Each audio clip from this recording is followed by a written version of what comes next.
afternoon and welcome to the Cheltenham Science Festival. This year is the 150th anniversary of the periodic table, and we've been asked to consider our favourite element. I had no trouble at all in choosing element 109, meitnerium, named after the pioneering nuclear scientist Lise Meitner, who fled Germany in 1938, refused to work on the Manhattan Project, and on her tombstone, when she died at age 90 in retirement in England, it said physicist who never lost sight of her humanity. This ties in very nicely with tonight's event. We're welcoming Dave Coplin, whose work on trying to make us understand that we should be working with machines, and for the future, both of ourselves and of coming generations, for the changing world of work. And Dave says that he wants to focus on the humans who use technology and wants to help us to see the full potential, the full transformational potential technology offers. So a big round of applause for Dave.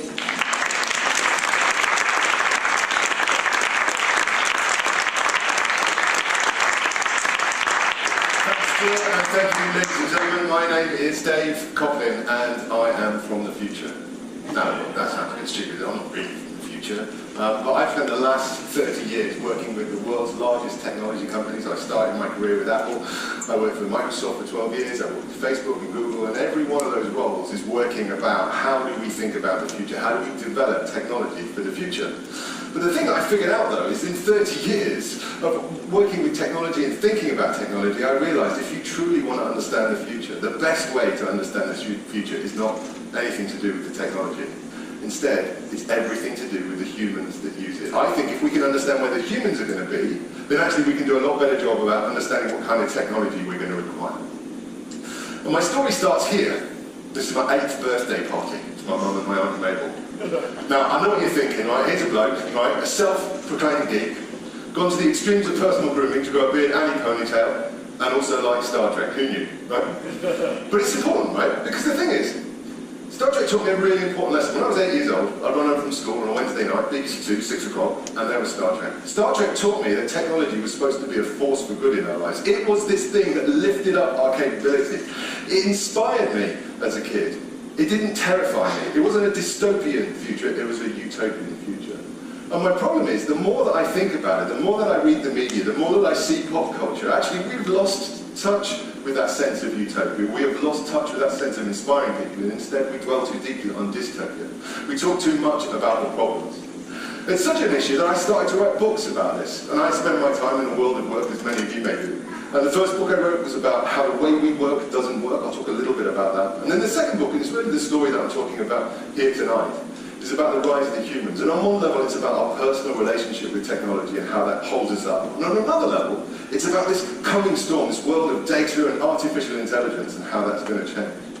Now, there are two things you need to know about my books. Number one, I am a relatively cheap date. So you can get the books for free on Amazon if you have a Kindle, or just tweet me and I'll send you a download code. And the second thing I have to tell you about my books, and I'm always a bit embarrassed to have to confess this, but it's a lovely, sort of close audience, it's an intimate venue, so I'm going to open up a bit tonight. And look, there was a point in my life where I was a bit down on my luck, and I ended up doing some things for money that I'm not really proud of today. I was a management consultant, right? Don't hate me.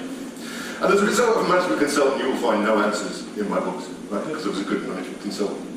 But what you will find, just like you'll find in the next 40 minutes, is a series of provocations for me. My job is to change the way you think about technology. It's to change the way you think about the future. It's to change the way you think about your own personal relationship with technology. That's what I'm here to do. Now, if you haven't figured it out yet, I've positioned myself as a thought leader. Now, this is not something you can just call yourself. If you're going to be a thought leader, you have to go to thought leadership school. And the first thing they teach you at thought leadership school is you can only ever be a thought leader is that if you have one of two things in your presentation. The first is a picture of Steve Jobs and an inspirational quote. Steve Jobs, inspirational quote. It doesn't matter if Steve Jobs even actually said what is on the quote. Just Steve Jobs, inspirational quote. Or you choose one of these curves. And this, ladies and gentlemen, is my favourite ever exponential curve because it plots the number of mentions of the phrase exponential growth. over the last 6 decades. I can think of no better way than to articulate the situation that we find ourselves in today than to use this.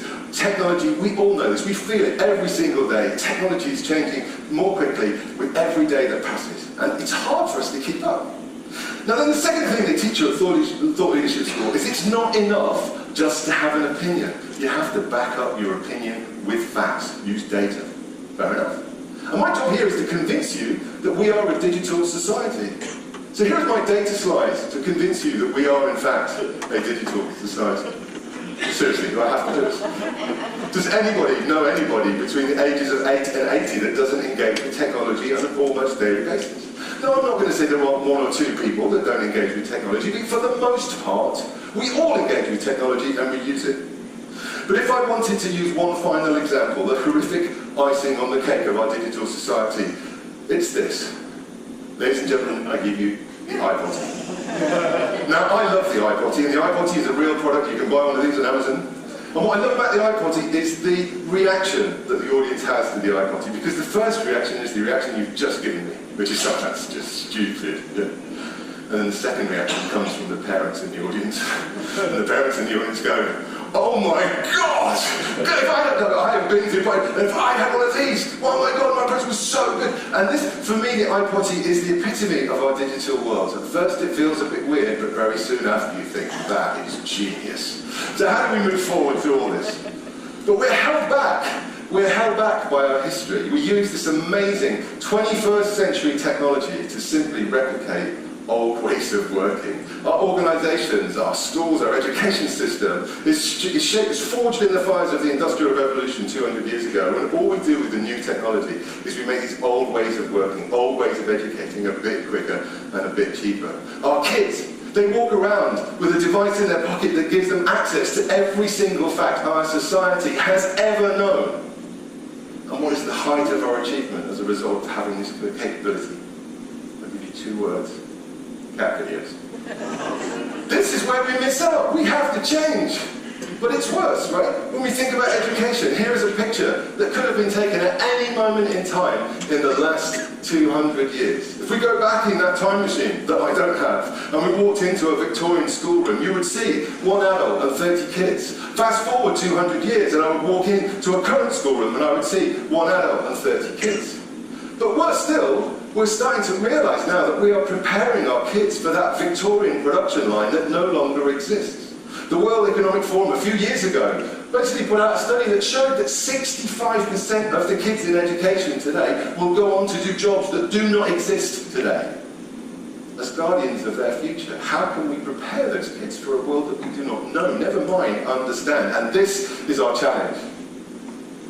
And one of the things I worry about is the conversation we're going to have with our kids. My son's 13, he's moving tonight. And I'm really worried about a conversation I'm going to have with him when he's 18. He's going to come to me, he's going to say, hey Dad, can I have a word? Sure. Do you know, this environment thing, did you know it was a problem? Did you know that we were killing the planet? Well, yeah, we did, John, actually. We tried it, you know. And the economy. We broke the economy as well, didn't you? Well, yeah, sorry about that. And so, you broke the climate, and you broke the economy, and at the same time, you failed to give me any skills that I could use to solve those 2 problems. And it's because of that conversation that I refuse to be in that position. We have to break free, we have to think differently about our education, but we live in this difficult world. We live in a world where we pick up the newspaper every single day and we will find another reason why technology is going to harm our kids. We are conflicted at the moment. There is 1/2 of us believes that the crisis in mental health in young people today is as a result of technology. There are other research that dispels that myth. The truth is nobody knows. Most of us have only had a smartphone for about 10 years, some of us a bit longer. We don't understand this, but we're fearful, and we're right to be fearful. Your job as a parent is basically to do 2 things. It's to equip your children with the skills they're going to need to be successful, and it's to keep them safe. When you pick up the newspaper and you read about the harm that technology does, you cannot then, in the same mind, have a respect for technology and want your kids to engage more. And this is dangerous. And we see these headlines time and time again. But it's aimed at our children. But the thing is, it's not aimed at our children, it's aimed at all of us. And I just wanted to highlight how this affects us as adults as well as children. And if I call on this fantastic headline from The Sun, any Fortnite players in the room? Yeah, so a few of us, yeah. So Fortnite is, you know, on one sense it's the most amazing game, in another sense it's the bane of many families' lives, trying to get your kids down to tea when they're in the middle of a game. But apparently, according to a UK divorce service, that Fortnite is responsible for over 4,500 divorces last year in the UK. We all suffer with our relationship with technology, and it's time that we got better. And we've misunderstood what technology is about. We think that technology is a good or malevolent force, and in reality, it's neither of those things. Now, what I should have told you right at the beginning is I'm going to need some volunteers during this, and I would love a volunteer right now. You were first up, young lady, if you would like to step up. Now, what I need to know, have you got any aspirations to be a pop star? No? Would you like some aspirations to be a pop star? That's okay then, don't be a pop star. Fame will find you. What's your name? Chloe, lovely to meet you. Have you ever played an instrument before, Chloe? You have? Excellent. What instrument do you play? Wow, okay. Have you ever played a guitar or ukulele? Now is your time to shine, Chloe. So you hold it like that, with your left hand on here. That's it, and then you just strum down. That's it, a bit harder. Very good, that's fantastic. So what Chloe's doing here is she's playing an instrument. Now I'm going to use some technology. To change that instrument. Well, the technology I've got is just an amplifier. So play it again. Okay, that's nice. I'll play it again. And again. So has the technology changed the tone of that guitar? Has it done anything other than made the ukulele louder? This is what technology does. It doesn't change things. It doesn't make Chloe an instant ukulele genius, though I'm sure if you practice like you do with those other instruments, you will be a genius. It just makes it louder. Technology is an amplifier that makes good things better and bad things worse, and we have to remember that. It's how we use it that makes the difference. Ladies and gentlemen, a big round of applause for Chloe.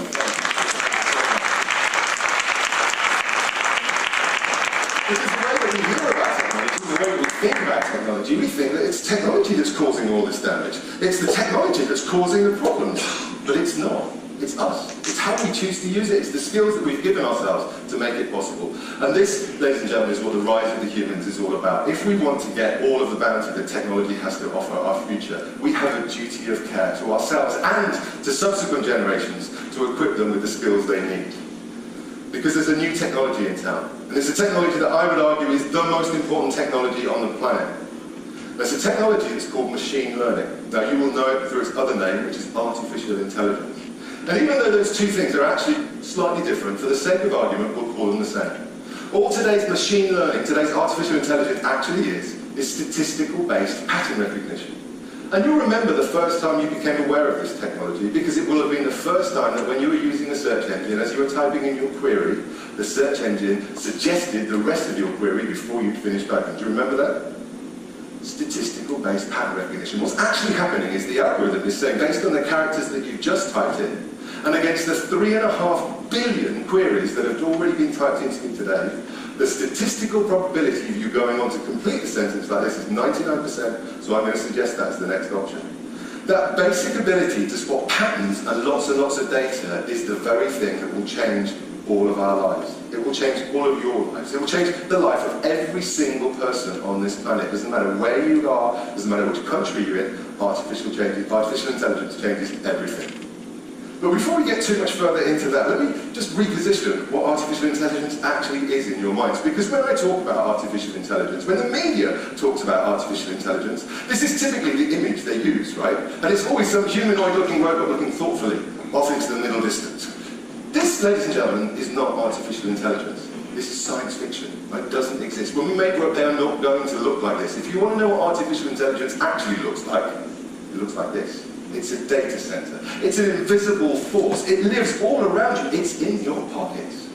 But actually, if I really want you to think about what artificial intelligence truly is, you need to know two things.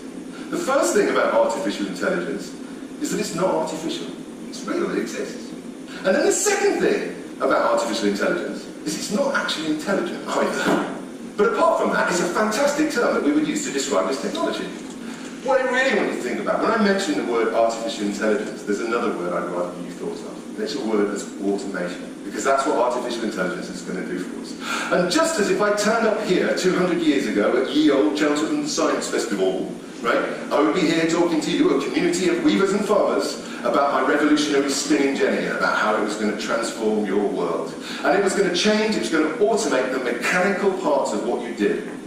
Now I'm standing right in front of you 200 years later and I'm telling you exactly the same thing, only today I'm not talking about the mechanical parts of what you do. I'm talking about the cognitive parts of what you do. I'm talking about anything you do that follows an established pattern. That's something that artificial intelligence can easily automate. Think about careers, think about professions where that's true. These are professions like the legal industry, accountancy. These are things that follow established patterns that will be changed, will be sort of transformed by the potential of what this technology has to offer. But if we want to understand a bit more about the technology itself, artificial intelligence you can think of really in 4 categories. We use artificial intelligence to help computers to see. With AI, we can help computers not only see the world around them, but identify objects within the world around them. Some of you may have already done this. If you use a phone with a search engine, you have a thing called an image search, not where you're looking for photos, but you show it an image and it tells you what it is. We can identify plants, we can identify objects, all those things. That's only possible through artificial intelligence. The second technology is about speech. How many of you have got some kind of smart speaker, an Amazon Alexa or a Google Home at home? These are devices that use AI to do 2 things. Number 1, they can hear you. When you speak to them, they can hear you and they know what that means. And second, they can speak back to you. This, again, is a technology that would not be possible without artificial intelligence. And then there's language. How many of you actually have a conversation with Alexa or Siri where you're talking and asking what the weather's like, and tomorrow, and next week? The fact that Alexa or Siri knows what you're talking about, has the context of what you're talking about, is thanks to artificial intelligence. And then finally there's knowledge. The internet knows everything about everything, and through AI we can connect that knowledge into a way that it makes a difference, the way that it helps people understand what you can do. So let's give you an example. We're going to have another demo now where we're going to use this to do some real-time language translation. So I am going to need another volunteer. You, sir, at the end. That's fantastic. A round of applause. Harry, how are you doing, Harry? Good. Have you had a good day so far? Yes. You at school today? Yes. That sucks. Right, so what we're going to do here, I'm just going to stand there, Harry, and I'm just going to set up this other machine. So this is some technology from Microsoft, actually. And I see there's a Microsoft employee in the room. Always good. And we're going to do some real-time language translation. Harry, how do you feel about that? Yeah, cool. Cool, okay, so I'm just going to set up one more screen. Now, while I'm doing this, Harry, I want you to think of a language that you've always wanted to speak. Think of it, don't say it out loud.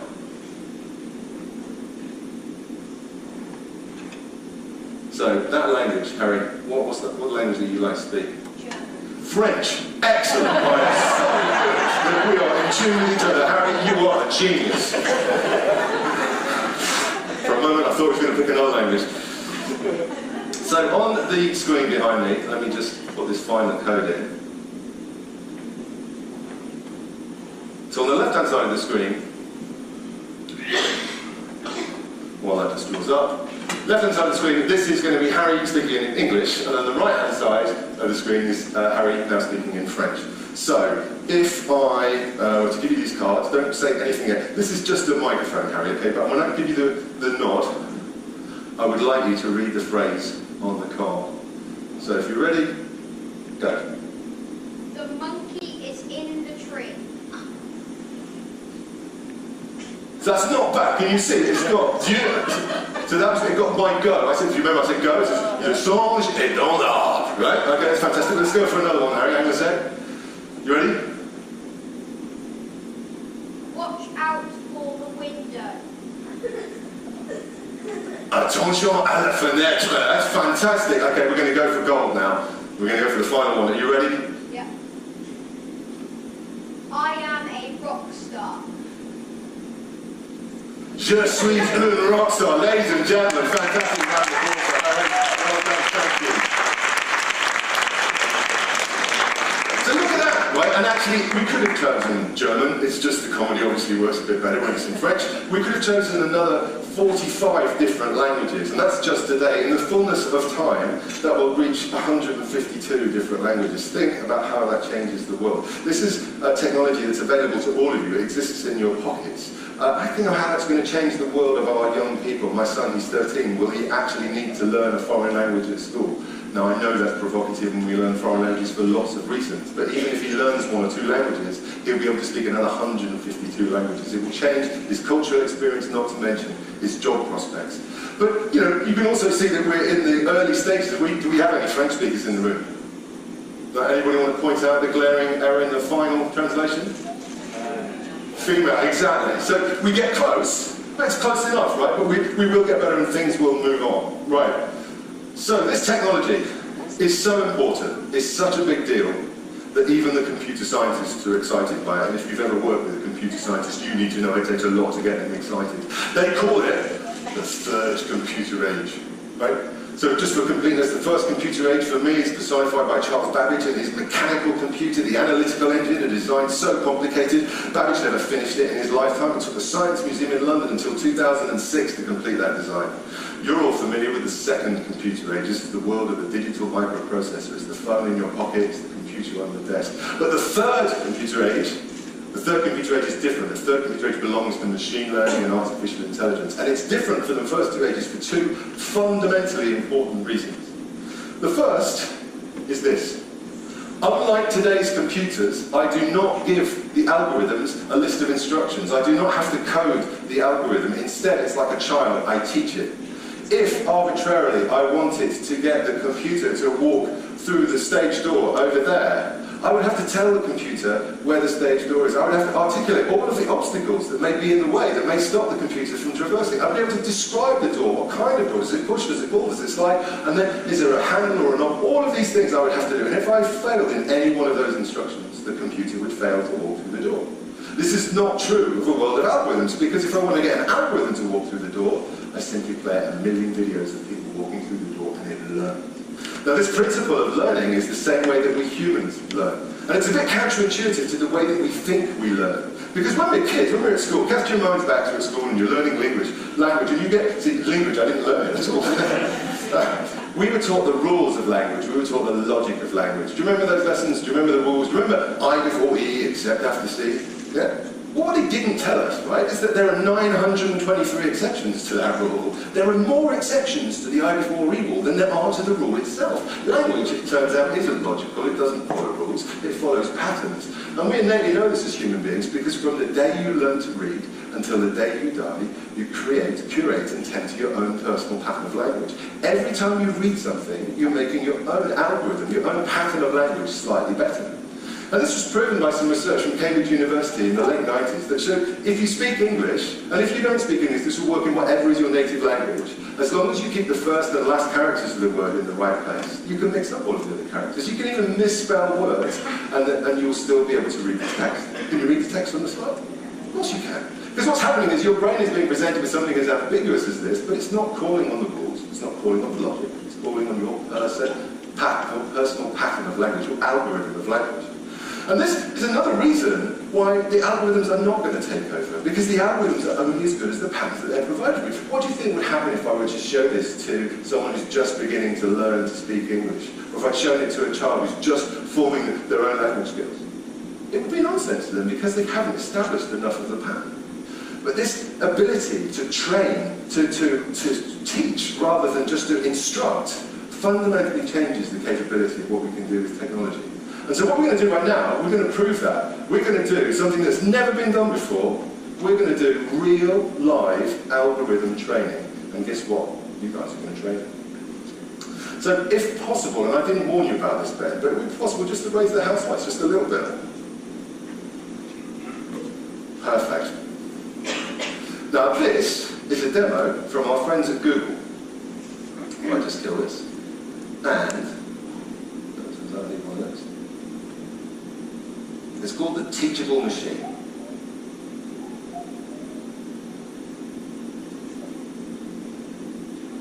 Let me just get this set up, won't be a second.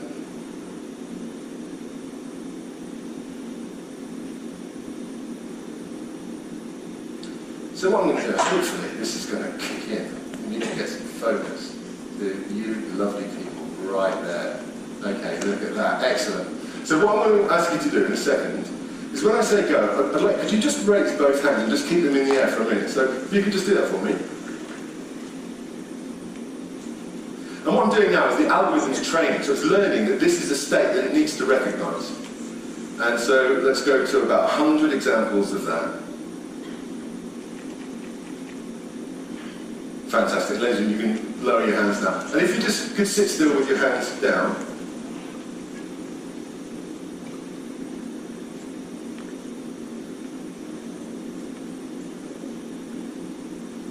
And then again, I'm going to train another 100. So now it's learning the other stage. So this is how we teach algorithms. This is as simple as it is. Right? So you don't need to be a computer scientist. You don't need to be a programmer. You can use tools that other organisations have developed, and they will be able to show you. Now, I know that you're already enjoying the show, but halfway through the show, it's always nice for me to get a round of applause. So if you just raise your arms now, please. Oh, that's so kind of you, so kind of you. Down. More. Fantastic. And I'm going to leave that running, so at any point you feel like applause. Or even hip-hop applause. That's great. And what's happening there is, can you see, it's looking at the confidence. It's talking about how confident I am. But this is the power of algorithms today. Look at that. We sat here as 150 people, and we have trained a real algorithm. We have created our own AI. If you wake up tomorrow morning, and the cars are burning, and the houses are in rubble, you know it's starting again. That's great. Thank you for the housewives, Ben. So that's the first difference, that learning rather than instruction. The second difference is simply this. To a computer today, everything belongs to a principle called binary. Everything is a 1 or a 0, it's yes or it's no, it's black or it's white. This is fundamentally untrue for an algorithm. Because an algorithm only knows probability. Everything to an algorithm is simply maybe. When you type in your query to a search engine, the results you see are not perfect answers. You're seeing what the algorithm thinks of as the most likely answer in the least amount of time. Every algorithm works on the same principle. And that's okay, right? Today, when we're doing things like we're choosing which restaurant to go to tonight in Cheltenham or which mountain bike to buy, but increasingly the decisions that we're going to be making as humans on the basis of these algorithms are going to be on this probability. I think that it's entirely likely that I will go to my GP within the next 5 years. My GP will say to me, do you know what, Dave, we reckon there's a 67% chance you're going to get prostate cancer. As a human being, how do I decide the correct course of human action based on a nebulous algorithm, an unknown entity? This is one of the tricks, one of the challenges that we have to learn as humans.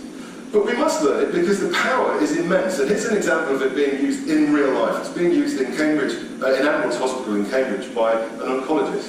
And this particular oncologist was working to use computer vision to get the machine learning to identify brain tumours. Now, if you're a good oncologist, it takes the average oncologist about 5 hours to look through the scans of a single patient to identify whether they have or have not got a brain tumour, brain cancer.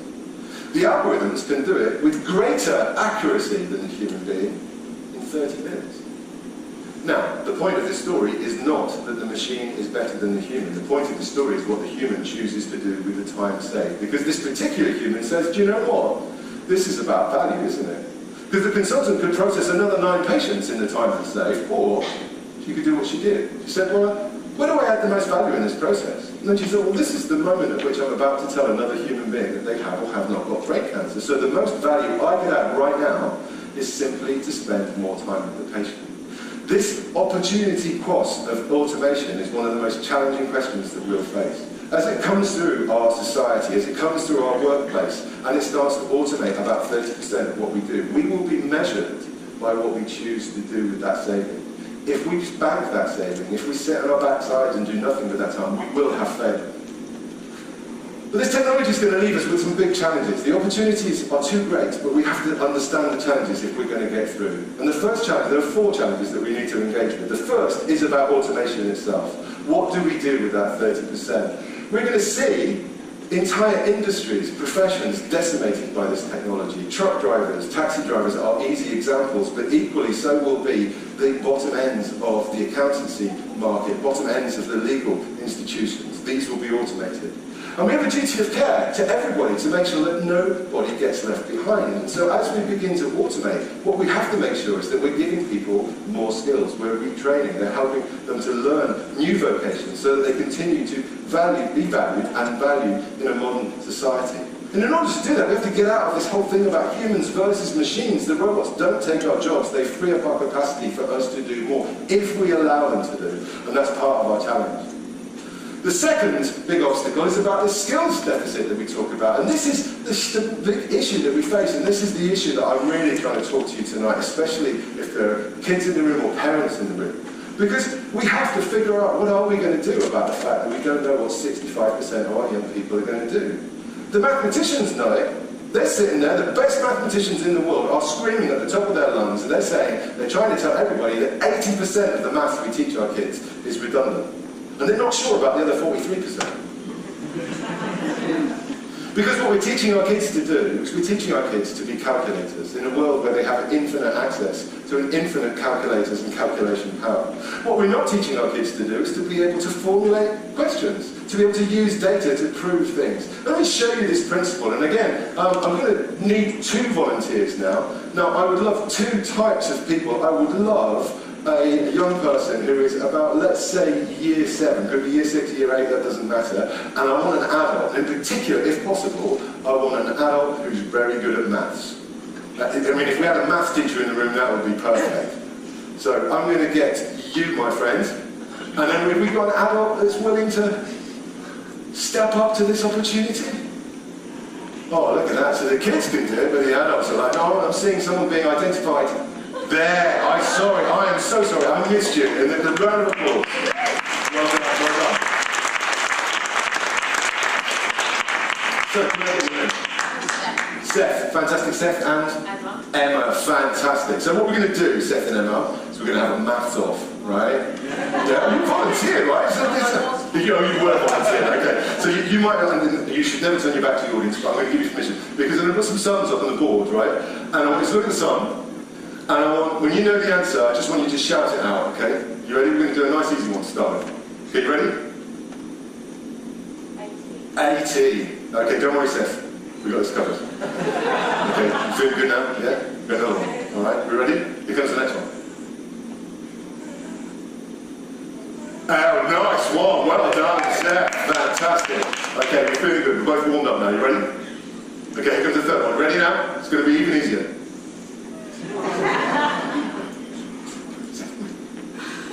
In your own time, it's okay. Yeah. Set, you got it.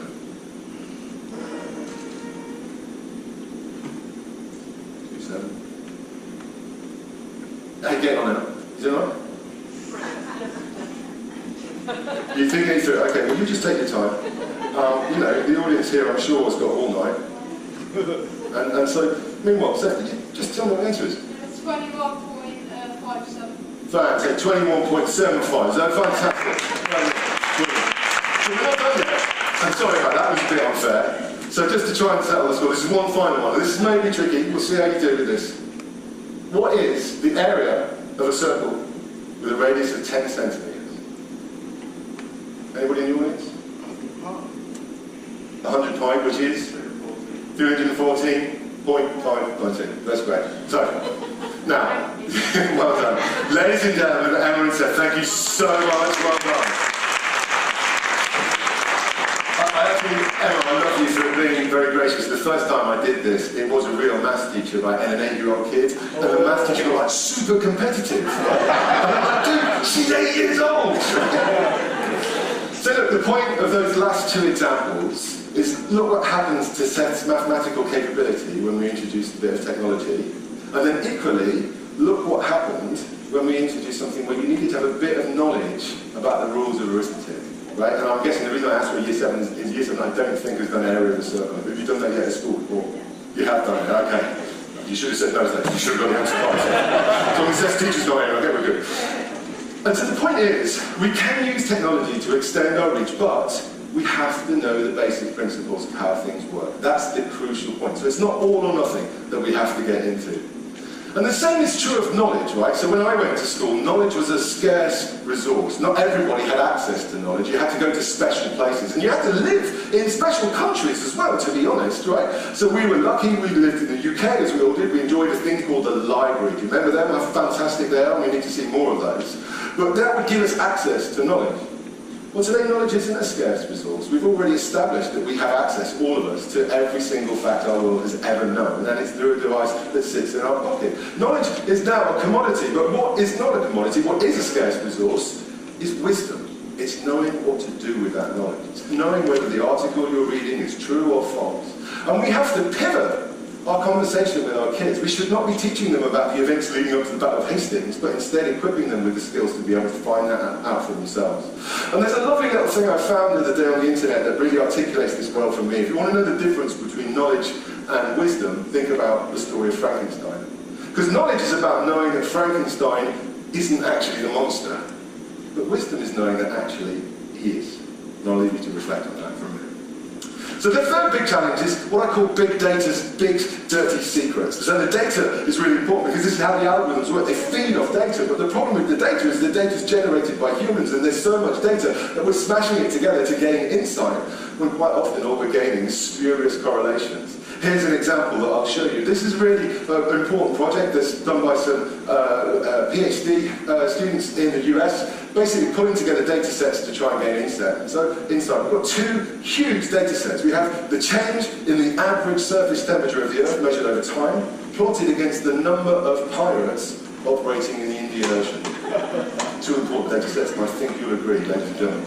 And what you'll see as you bring this data together is that with 98% correlation, only 98% correlation, as the number of pirates operating in the Indian Ocean dwindles, the average surface temperature of the Earth increases. Yeah? On the basis of this evidence, 98% correlation, I would put it to you, if we truly care about the planet, if we really care about the climate, if we want to save the planet, what we need is not more renewable energy, not wind nor solar, simply more pirates. This is the danger of the world we now find ourselves in, where organisations will be smashing together this data to gain insight, but actually leaving us with spurious correlations.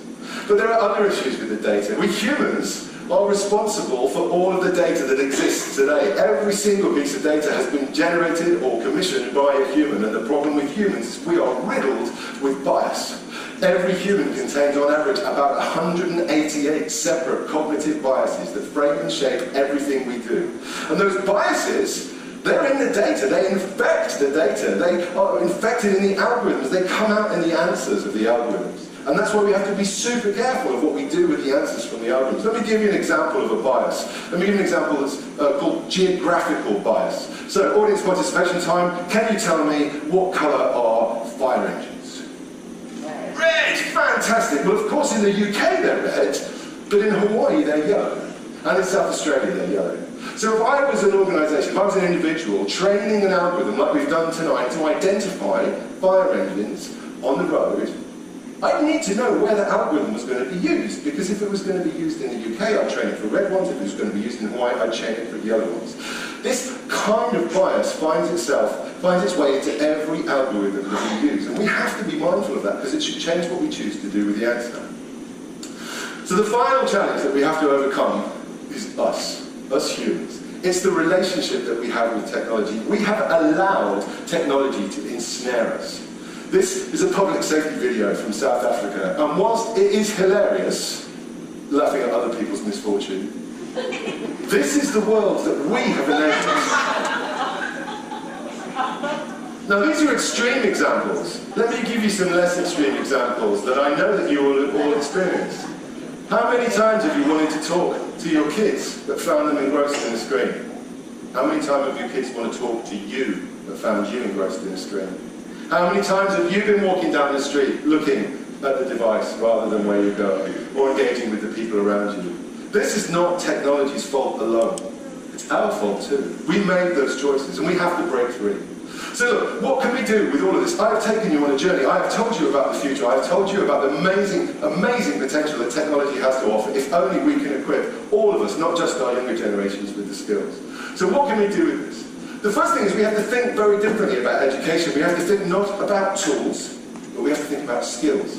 Because the tools that are available today will not be the tools that we use tomorrow. And if I think about my own personal history, my grandparents went to school. There was no electricity at my grandparents' school. I still find it really difficult to comprehend. My parents, they went to school, and there were no computers. This was the first computer I ever used. I went to school. I even went to university in a world before the World Wide Web. And it continues with every subsequent generation. The young people in this room, they're going to school in a world without quantum computers. But if all we ever did is teach people about the tools that are available at this moment in time, we are not preparing them for their future. And instead, I think there were just three human skills that become crucially important to our future, to all of our future, but especially our young people. The first skill is this, it's creativity. We are going to face a whole series of problems that we've never understood, we've never seen before, we've never encountered before. The only way that we will be able to solve those problems is if we have creative people, creative minds. I encourage all of you to embrace creativity, to find new ways to be creative. And creativity doesn't have to be in a traditional sense of creativity. You could be as creative with technology as you can with any other canvas. The second skill is empathy. Yes, there will be robots, and yes, there will be algorithms, but there will still be lots of humans, and humans will engage with other humans. We're going to need humans who understand the technology, who also have empathy, are able to understand what it means to be another person, what it feels to be another person, and to engage with them in an appropriate manner. And the final skill is all about accountability. And accountability is simply saying, just because the algorithm says this is the answer, doesn't make it the answer. Our job, our responsibility as humans is to use that answer and then add our human judgment to make sure that we feel accountable for the direction that we're taking as a result. And that's the hard bit. The hard bit for us is how do we change our behaviour? And we suck at change. One of the best examples of how much we suck at change is found underneath our fingertips every single day, and it's the QWERTY keyboard layout. I don't know if anybody knows the story of the QWERTY keyboard layout. Yeah. So this is a design that's 150 years old. It was designed to slow typists down. In the old days of mechanical typewriters, if the typist typed too quickly, the heads would jam and that typist would lose productivity. It's bad. So along comes Mr. QWERTY, not his real name, invents the QWERTY, and you know what it's like, you're hunting a pen. Why, who come up with it? Why would you put the letters there? That's just weird. Designed to slow you down. Now, fast forward 150 years, we no longer have mechanical typewriters, and yet we are still using as our primary interface with technology a design that is designed to be suboptimal. Now, the design was improved. 80 years ago, along comes a bloke called Mr. Dvorak, and that was his real name, and he invented the Dvorak keyboard layout. The Dvorak keyboard layout, unlike QWERTY, is built for speed. It's designed to be pushed as fast as a human being could possibly type. You can type 400 of the English language's most common words without ever leaving the home row of letters on a Dvorak keyboard. Its operational efficiency is measured at 70% versus QWERTY's 30%. And QWERTY got 100 words for the home row. We still use QWERTY. This is how difficult it is for us to change. And, you know, there are other reasons why we're slow to change. But if we're to embrace this, we're going to have to get better. We're going to have to think differently about what we do with change. We've also got to think differently about how we engage with technology. I want you to think about being mindful. I want you to create areas in your homes, in your lives, where it's a zombie-free zone. Have an agreement as a family that actually, do you know what? We're not going to use the technology right now. We're going to put it down. And it doesn't mean to say it has to be every meal time, but it's just about being mindful. And I know mindful is a really trendy term, right? And, you know, mindfulness for me is a spectrum of things. And if you go to one extreme of mindfulness spectrum, it's about meditation. But I'm not knocking that, right? If that's your bag, that's cool with me. But if nothing else, I want you to engage with the other end of the spectrum. I call it the British version of mindfulness, where it's just about being pragmatic. I would love you, especially the young people in the audience, to make a decision, be able to make a decision at any moment of the day, which is based on what I'm doing right now. Can the technology help me, yes or no? The answer is yes. Fill your boots, fantastic, dive in. But if the answer's no, put it down, turn it off. Be responsible for your own action. And that's true for us as adults, right? We are the worst ambassadors for this, so we have to do better. And finally, it comes to this thing called lifelong learning. If you have more than 10 years to go in your career, I guarantee you, you're going to have to learn new skills and possibly even a new vocation. Think what that's going to be like for the young people in this audience. They're going to have not just multiple careers, they're going to have a cornucopia of careers as they move forward and as things get automated and they have to retrain. We, all of us, have to do this thing called lifelong learning. We have to be ready to learn all the time. That's the only way this works. And we have to set good examples. all of us have to set good examples. Kids, I need your help, yeah? When your parents or your guardians or your grandparents, they talk to you about technology and they tell you, oh, I don't know about technology, I'm stupid, I'm old, it's too old for me to learn. You tell them that's a really bad attitude. Let me show you how it works. And don't just show them what you do, don't just show them how to play Fortnite or whatever it is. Find things that they like and open up the world of technology, the splendour of technology to them. And adults, you need to do the same. You have to set a great example. We're terrible, aren't we? I don't know about you, but I often find myself, in fact, the other week, brilliantly, and I wrote books about this, this is how bad I am.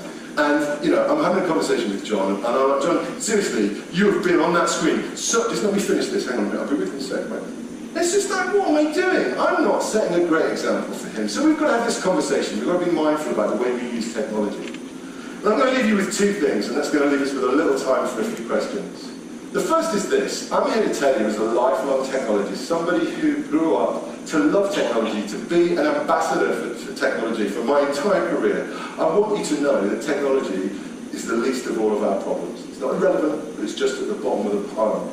And the best way I can think of helping you engage with that concept is to call upon a quote from Pablo Picasso, of all people, who brilliantly is being interviewed in the mid-60s in Paris by some art magazine, and they say, hey Pablo, what do you think about computers? And even though the computers in Pablo's mid-60s in Paris are completely different to the computers we have today, he had the most perfect answer. Because he just said, computers? Computers are useless. All they can give me is answers. What I need is something that can ask the right questions. And guess what? It's you. That's your job. Adult, kid, it doesn't matter. Your job is to figure out what is the question that we're actually trying to answer. If you know what that question is, if you could be crisp and clear on what that question is, you don't even need to tell you that the technology will make short work of the results.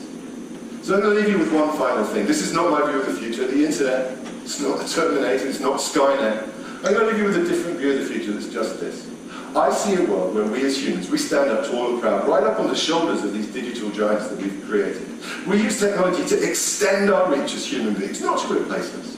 And what I love about this is a debate that we've always had in our society. I remember when I was a kid at school and I was doing my maths exam, I was doing my maths O-level. If you don't know what an O-level is, it's kind of like a GCSE but harder, right? It always goes down well with the old people. It was a point at which we were debating the role of pocket calculators in the education of our children because they'd just become affordable. Everybody could have a pocket calculator. As a result of that societal debate, I did my maths O-level with a logbook and a slide book. Now, let me tell you, I'm a better mathematician with a calculator than I am with a tabulated bit of paper and a slidey bit of plastic. Yes, I need to know the basics of arithmetic, but once I do, the technology fundamentally lifts my capabilities as a human being. This is the point, right? Our job is to equip people with the basic skills that light technology up. And it's not skills like coding, and it's not skills like they can use Word or PowerPoint or Google Docs. No, it's skills like critical thinking. It's skills like creative thinking, deep thinking, the ability to communicate and collaborate, the ability to have empathy and treat each other with respect online. If we can make sure that every member of our family, of our organisation, of our society has access to these basic skills, then and only then can we as human beings rise up and live up to all of the potential that technology has to offer. Ladies and gentlemen, thank you so much for giving me some of your time.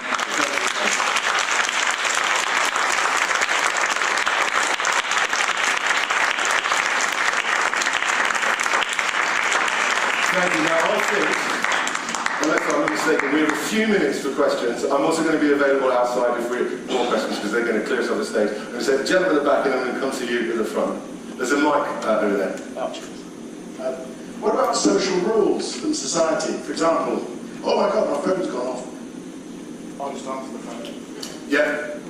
Well, so I have this thing, theory about digital etiquette. And the thing is, we develop etiquette, but it takes a long time. Some of you may remember when mobile phones, not smartphones, were first arrived. And at that point, we hadn't really developed the etiquette. So the scenario you just painted is exactly what would happen. I'd be having a conversation with someone in real life, the phone would ring, and I'd be like, I don't know who this is, but they're probably more important than you, so I'm going to answer the phone. We don't really do that now. Most of us are quite comfortable with letting our phone ring or looking to see who's ringing, and we're actually just putting it into silent mode. So we've evolved our etiquette. I think we're about to do the same with the way that we engage with technology at the meal table, for example.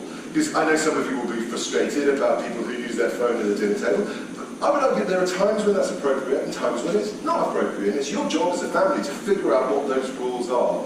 We're starting to emerge, and that etiquette will shine through. But again, part of the reason why I talk about mindfulness is you have to make the choice. The technology won't do it for you. You have to remember that you're the person pushing the buttons. It's a great question, thank you. The lady at the front here, and then we'll come to you. Hi Dave, so my name is Olena and I'm from Ukraine. I live in England. I've been living here for the past 8 years. So I'm bilingual, and sometimes I post on social media pictures, and sometimes I would write in English and sometimes I'd write in Ukrainian. So when I post things in Ukrainian, then Facebook would automatically translate it back in English. So I give you one example. I posted a picture where I was standing with quite a big glass of wine in my hand, and I said, oh, I definitely like the size of the glasses here. So the Facebook translated it as if I said, I definitely like the size of the sunglasses here. Excellent. And so it's kind of like, I think the technology is amazing and it's getting there, but I'm just wondering, would it ever be able to recognize that context of actually, I'm not talking about these glasses, not sunglasses, but like about the glass? Yeah, You know? no, absolutely. So this is where it gets a bit sort of difficult in the sense, we're at a science festival, right? So at a science festival, actually anything's possible. In your scenario, given enough data, the algorithms will be able to recognise the context. They'll actually look at that photo and say, actually, the lady's holding a glass of wine. She's not wearing sunglasses, so it's a glass rather than sunglasses. But it takes time. It's a bit like the example we saw where we got the gender wrong of the rock star. But what you understand is with the algorithms, and the same with ourselves as humans, is they look at what we do. So when you type in a translation, if they see you then type in the same translation again but change it slightly, that tells the algorithm you didn't get it right. And so again, it sort of changes the score. And so over time, the more we use the services, the better they get. Some of you may have noticed this with things like Alexa and Google Home. When they were first launched a couple of years ago, they weren't that good. They were okay, but not great. Now we're at a point where they're pretty good, and they'll continue to grow and develop. And that's the whole point about algorithms, is they continue to evolve and they continue to get better. It's a great question.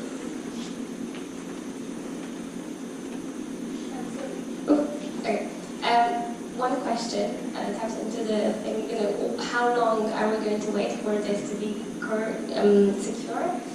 So in terms of accountability, for example, if I'm making an assessment of a scan, whether that's tumorous or not, and it will take me 5 hours, and for the AI it will take half an hour. But then if the AI makes a mistake, then am I accountable for that? Absolutely. How many years is going to take for it to be more reliable? And second question is the security about like storage of the data. So like you've mentioned Alexa, we've heard some examples, the data leaking, and you haven't talked about the security at all. So.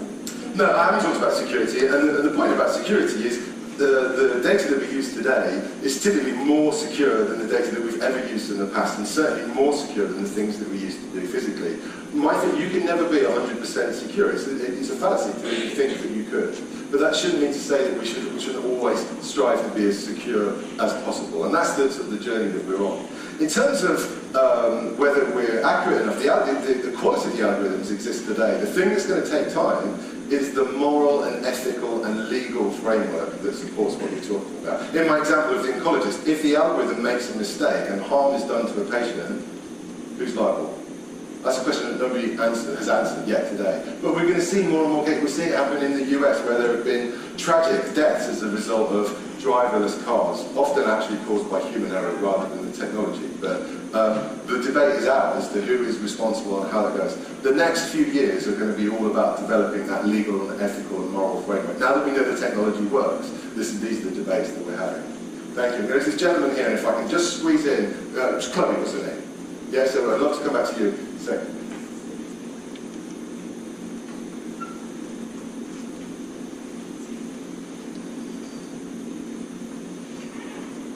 Relating to what you were just saying, currently, when it comes to things which we term AI and safety, there's an incredibly low tolerance to fallibility compared to human fallibility. I'm talking about piloting planes, driverless cars, etc.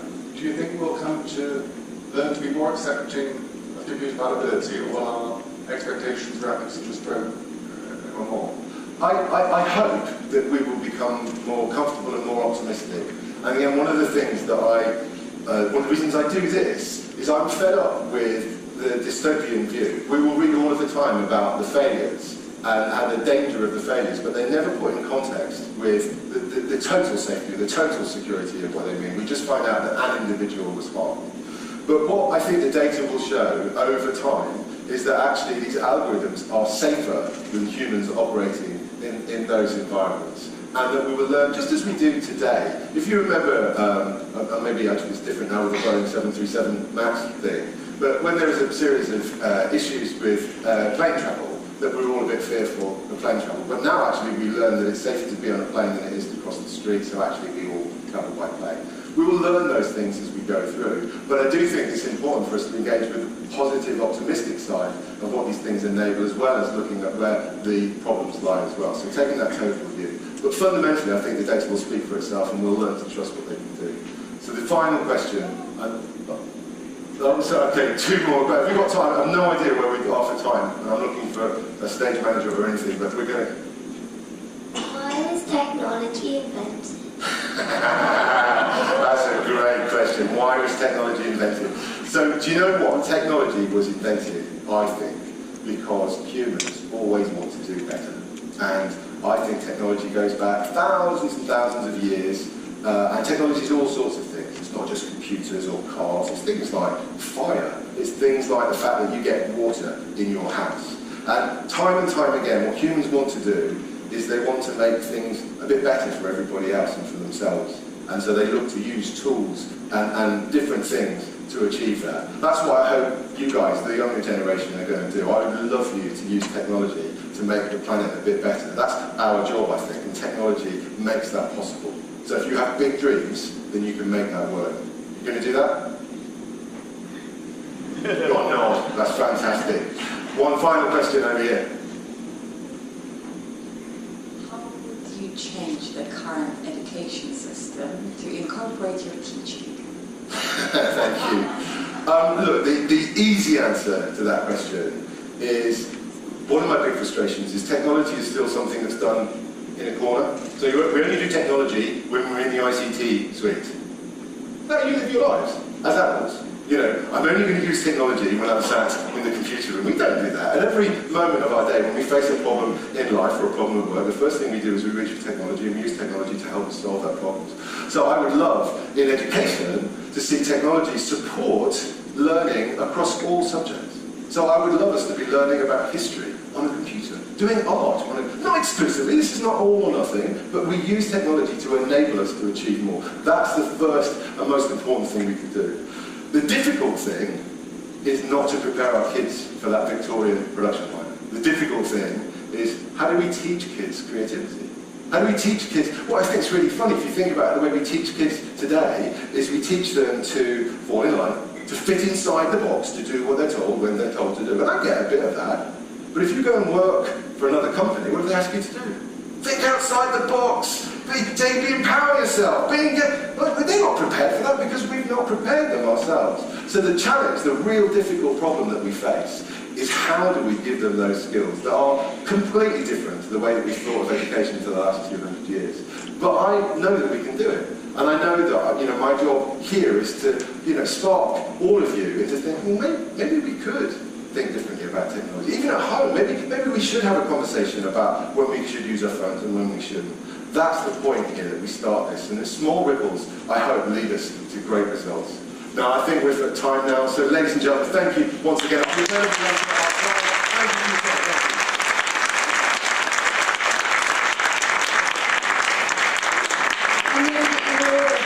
Very inspiring.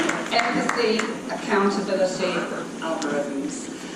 Dave's going to be available outside in one of the foyers for some more questions. But thank you very much, and a Cheltenham round of applause.